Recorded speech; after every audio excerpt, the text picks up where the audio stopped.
జై శ్రీమన్నారాయణ. ఈరోజు తిరుప్పావైలోని 23వ పాసురం గురించి తెలుసుకుందాము. ఈరోజు ఈ పాసురంలో మరి ఆండాల్ చేసిన ఒక సింహం తన గుహలోంచి ఎలా బయలుదేరి వస్తుంది అనే అద్భుత వర్ణన ఈనాటి పాసురంలో చేస్తుంది. అందుకే ప్రకృతి గురించి అధ్యయనం చేయాలన్నా తిరుప్పావై చదవాలి, సాహిత్యం తెలియాలంటే తిరుప్పావై చదవాలి. మరి అలాగే ఉపమానోపమేయాల గురించి తెలియాలంటే కూడా తిరుప్పావై చదవాలి. ఇక ఇది అది అని నియమం లేదు అన్నట్లుగా సవాలు విసురుతుంది ఈ తిరుప్పావై. అన్నిటికీ ఇదే మూలమని కూడా చెప్పవచ్చు. 23వ పాసురం. మారిమలై ములంగిల్ మన్నిక్కిడందు రంగుం సీరియ సింగమరివిత్తు తీవిలిత్తు வேரி மயூர் பொங்க வெப்பாடும் பேருந்துதரி மூரி நிமிருந்து முழங்கி புறப்பட்டு போதர் மாபோலே நீ பூவை பூவண்ணா உன் கோயில் நின்றிங்கனே போந்தருளி கோப்படைய சீரிய சிங்காசனத்திருந்து யாம் வந்த காரியமாராய்ந்தருளேலோ రెంబావాయ్. ఈ పాసురంలో కృష్ణుడి యొక్క గంభీరమైనటువంటి స్వభావాన్ని మృగరాజు అయిన సింహం నడకలాగా ఆండాల్ వర్ణిస్తుంది. మరి దీనికి ముందు పాసురంలో గోపికలు కృష్ణుని పడక గదిలో ప్రవేశించి ఆయన పాదాల వద్ద చేరుకోవటం, కనులు విప్పి చూడమని అర్థించడం గురించి వివరించింది. ఆయన కూడా అంగీకరించాడు. యశోద ఒడిలోని కొదమసింహం యశోద ఇలై సింగం నిద్ర మేల్కొన్నాడు.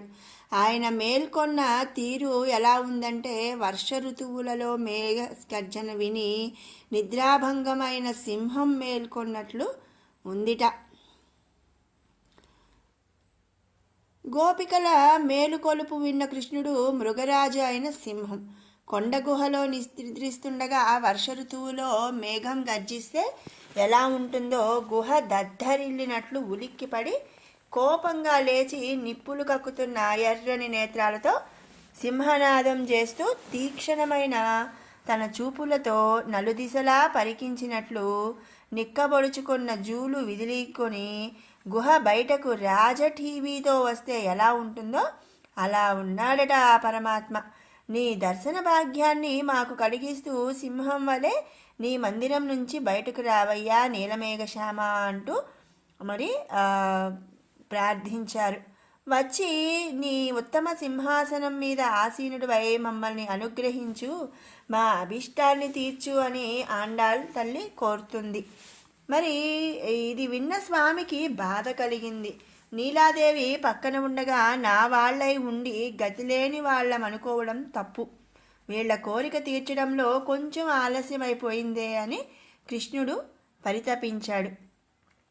పంచవటిలో ఋషులంతా శ్రీరాముణ్ణి చూసి ఈ శరీరాలు ఋషులవి ఎలా శిథిలమైనాయో రక్షకులు లేనందువలన అని చూపిస్తే, అయ్యో నా అజాగ్రత్తే మీకు ఇన్ని బాధలు కలిగించింది, నాకు చాలా సిగ్గుగా ఉంది అని చెప్పి మీకడ్డు వచ్చే అసురులందరినీ నాశనం చేసేస్తా, ఆలస్యానికి ఏమీ అనుకోవద్దు అని బ్రతిమాలినట్లే కృష్ణుడు కూడా వీళ్ళని బతిమాలుతానంటాడు.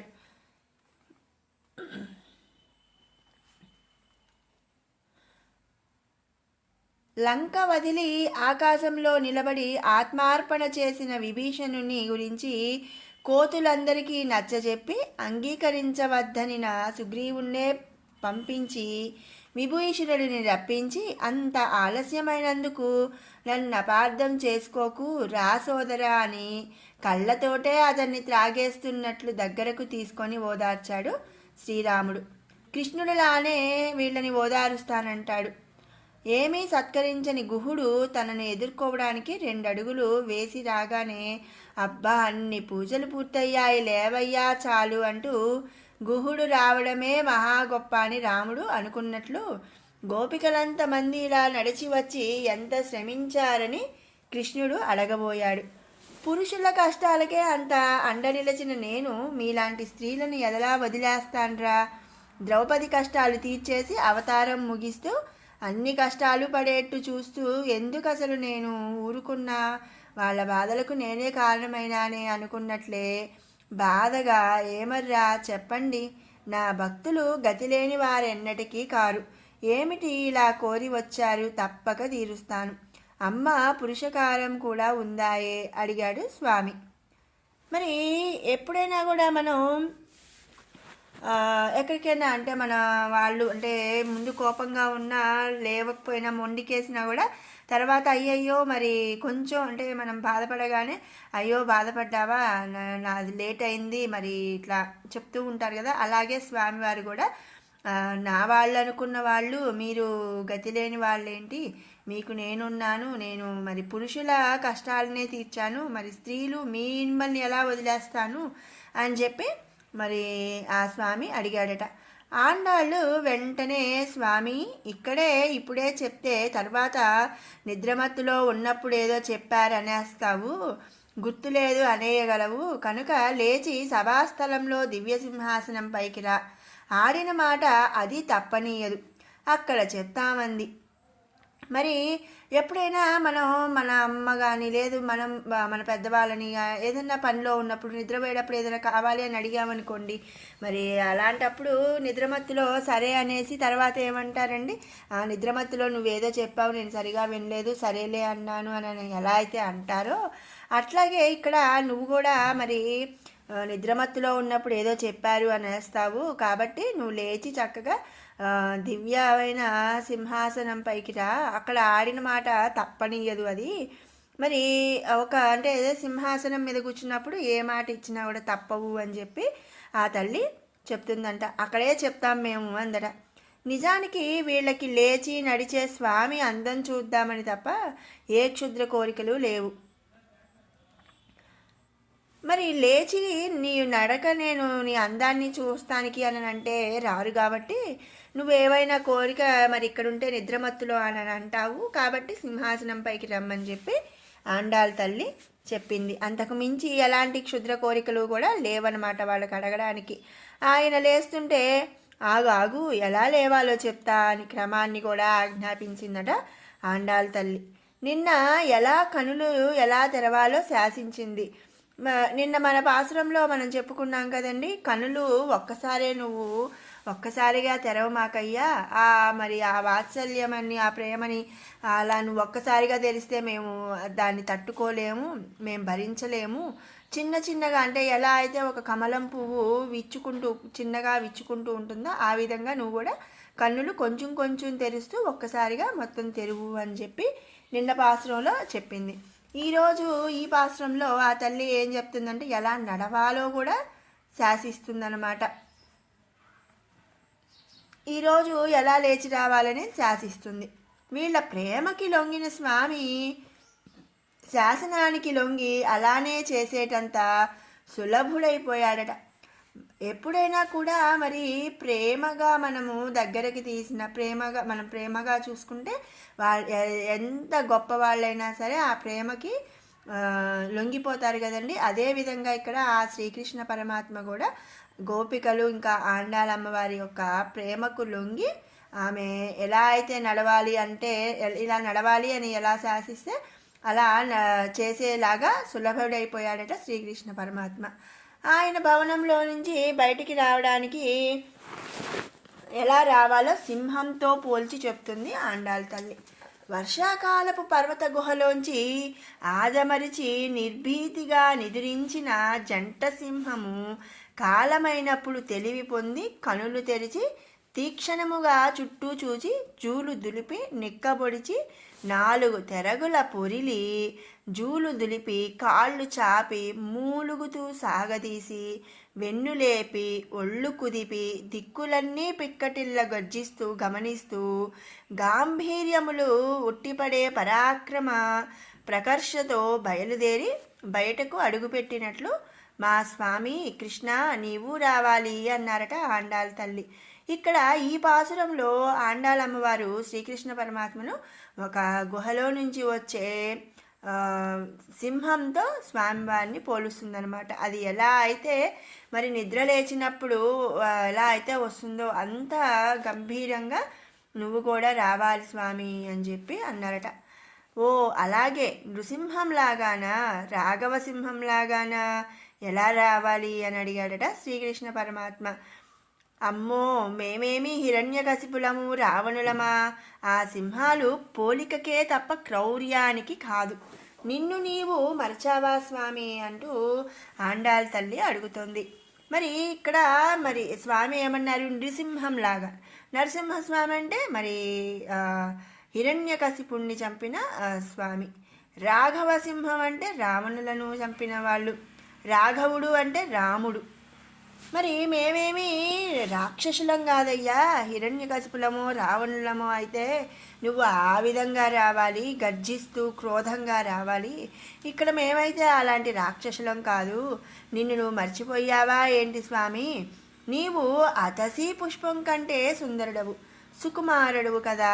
పుష్పంలో పరాక్రమం లేదు, సింహంలో సౌకుమార్యాదులు లేవు. నీలో ఆ రెండూ ఉన్నాయి అని ప్రదర్శితమయ్యేట్లు దర్శనమియ్యి అన్నారు.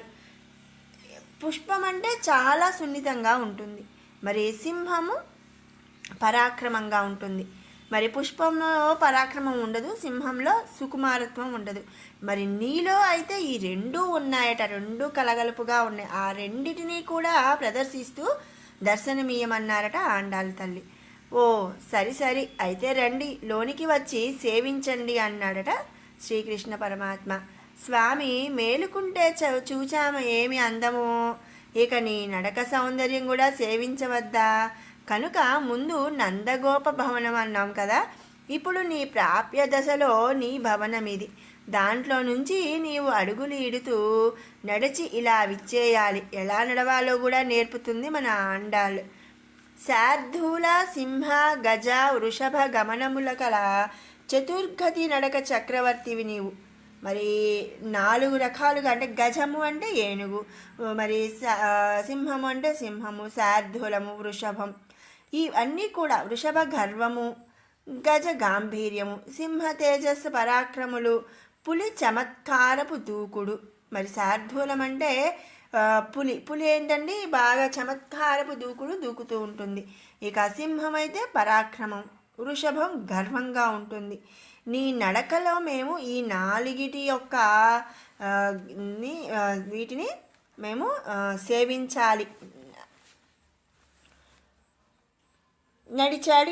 ఇక మరి స్వామివారికి ఆ విధంగా ఆండాలమ్మవారు ఎలా నడవాలి ఏంటి అన్నీ చెప్పిన తర్వాత స్వామివారు ఏం చేశారు? నడిచారు. ఆపై నీవు కూర్చునే అందం చూడవద్దు అందట ఆండాలు. ఇదిగో ధర్మాధర్మ జ్ఞానాజ్ఞాన ఐశ్వర్యానైశ్వర్య వైరాగ్యాలనే వాటితో అలంకరింపబడి ఈ విశ్వాన్ని శాసించజాలిన శక్తికి స్థానమై ఆడని మాట తప్పనివ్వని గొప్ప సింహాసనం ఇది. ఆ సింహాసనం మీద కూర్చుంటే అంటండి అసలు ఇక ఆడిన మాట అనేది తప్పరట. శక్తికి కూడా స్థానమట. ఆ సింహాసనం మీద ఎవరి అడ్డు అక్కడ లేదు.